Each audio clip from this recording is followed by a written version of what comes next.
ما زال المحتفلين في شهر رمضان المبارك يتحضرون لهذا الشهر الفضيل، شهر التقرب إلى الله وشهر اللمات العائلية. تجولت عدسة موقع الحمراء في مدينة عكا، وبالتحديد في أجمل مناطقها، وهي البلدة القديمة، حيث استطلعت رأي المواطن العكي في التحضيرات لشهر رمضان المبارك. وإن شاء الله إحنا بإذن الله على استعداد على استقبال شهر رمضان، شهر المبارك، شهر محبي، شهر اجتماعي، ونتمنى كل القلوب تصفي قلوبها. إن شاء الله رمضان كريم علينا وعليك بألف رحمة. عمي عادل، بدي أسألك كيف استعداداتك اليوم كصاحب محل حلويات في عكا؟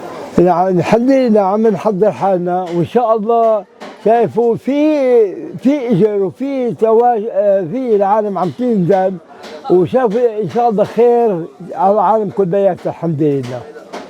أم أحمد من عكا، كيف استعداداتك لرمضان اليوم؟ والله بنقول يعني شوي شوي إنه الشغل قاعد يرجع، وإحنا حضرنا حالنا وعلى الله الاتكال.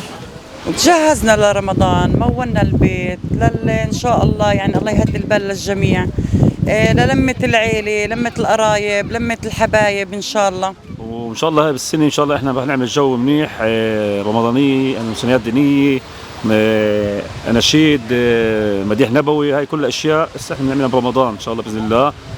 الجسم صحي، وبإذن الله تعالى إن شاء الله بكون خير على كل الأرض والأمة الإسلامية.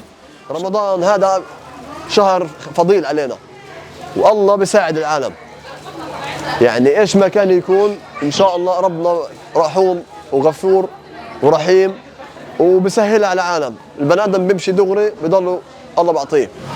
وجه لكل جيراننا اللي بالقرى انه يجوا على عكا ويشتروا عشان يساعدوا المصالح التجاريه. وبتوجهي لمجتمعنا العربي ايش؟ انه يكون يعم السلام على الكل ويمرق رمضان بخير وسلام. لأهل مش بس عكا، ده كل الجمهور عرب أو يهودي، أهلا وسهلا. مين بيجي على عكا أهلا وسهلا، هاي بيته مش بيتي أنا.